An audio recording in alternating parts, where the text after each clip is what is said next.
So, High Potential season 2, huh? Okay, but season 1 was kind of nice. I liked it. I mean, when I watched it, it was kind of like late compared to when it released. But essentially, what happened in the movie, sorry, in the series, was pretty simple. Really, we see a typical. If you watch the movie, what was that movie again? When the man's wife died and he had this ability to see people's thoughts or something, but something like that. But she doesn't see people's thoughts. Right? She's more she has a high Q of I don't know what her IQ was again, but it's very high. Okay, so she has this ability to really see into detail. You know, if you're smart like me, not gonna brag. That is so stupid to say, but generally, if you're smart, the main thing I think is that makes smart people different from less smart people. Because I'm not using the word dumb here. Nobody's dumb. Is that generally you're just able to see into details however small you may consider those details, but they make a difference overall when you combine little details together. And that's what her ability is. She's able to look into the details of stuff by just looking at it, by seeing it, by perceiving it. She's that way smart, super smart. Okay, so I believe the opening scene, or no, the first episode was about the opening scene was about a guy dancing, was a Latino guy who was dancing on top of a building, and somebody died. Or they didn't die, they almost died, broke up a couple bones, and we don't know an investigation. She helped the police, and I don't even remember her name. I think her name was Margaret. Margaret, was it Margaret? I'm not sure. Imagine the recap. I don't remember the character's name, but it's been long. I just wanted to do it, but yeah. So she first is working as a cleaner. I mean, in the beginning of the series, she's a cleaner, but soon, by helping the police crack their first case of this mystery murder or mystery accident, with the dancer now. She gets promoted or offered a job rather to from police station cleaner to what I use now contract a contract investigator. Let me use that term. Yeah, and she and her partner, I can't remember his name. I did think they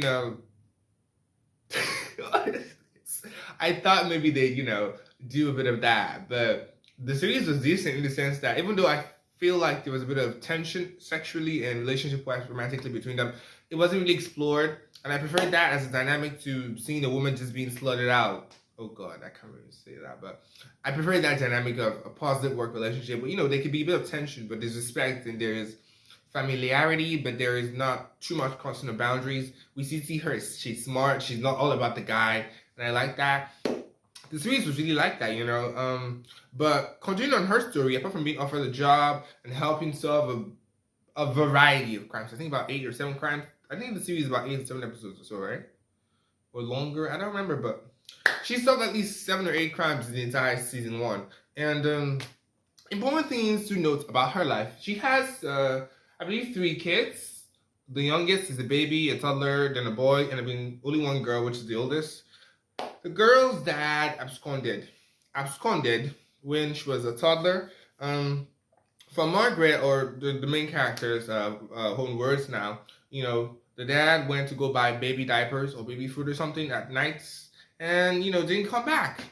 But she didn't believe that, even with her intelligence, that he ran away, because why would you go, like, how do I explain that? Okay, yeah, because the cops found the car he was using to go buy the diapers, and they found the diapers inside. So if you're going to abscond and run away, why would you even go bother buy the diapers in the first place? Like, it didn't make sense. And they're not bringing it home, so it didn't make sense to say that he just wanted to run away. So it was either he was kidnapped or he was killed. And now that was like 15 years back, and the child is no longer a child. She's a teenager. She's 15 or almost 16. So she's a handful, and we see the mother-daughter tension a lot in this season 1. And then apart from that, the sons are darlings. They're really dope. They're nice. They're smart, like their mom. Yeah. We see the daughter has a boyfriend. Yes, and starts to try things. The things you try when you're a teenager with someone. What am I supposed to say? But yeah. And apart from that, what else? Oh yeah, we see that during the last or final episodes of season 1, we see that she, or the main character, I don't remember her name, Margaret Beth. I don't know. I don't want to say the wrong name, so let's just use she. She gets into this, let me call it, a mental game of sorts with a particular criminal, and for us, the viewer, we soon find out that This criminal who is playing mental games is her ex-husband who quote unquote disappeared 15 years ago. So her first daughter's father. Yes, that's who he is. So that's a bombshell. The series is great. I can't wait for season 2. I'm definitely watching. I don't know.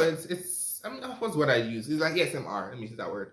It's soft, but the themes are nice. They're well played out. There's good acting. It doesn't feel overly sexualized. Every episode tells its own story. It's good. It's good if you want a long series that's like, like those 2010 like supernatural detective style type shit. This is a great series for you. And doodles.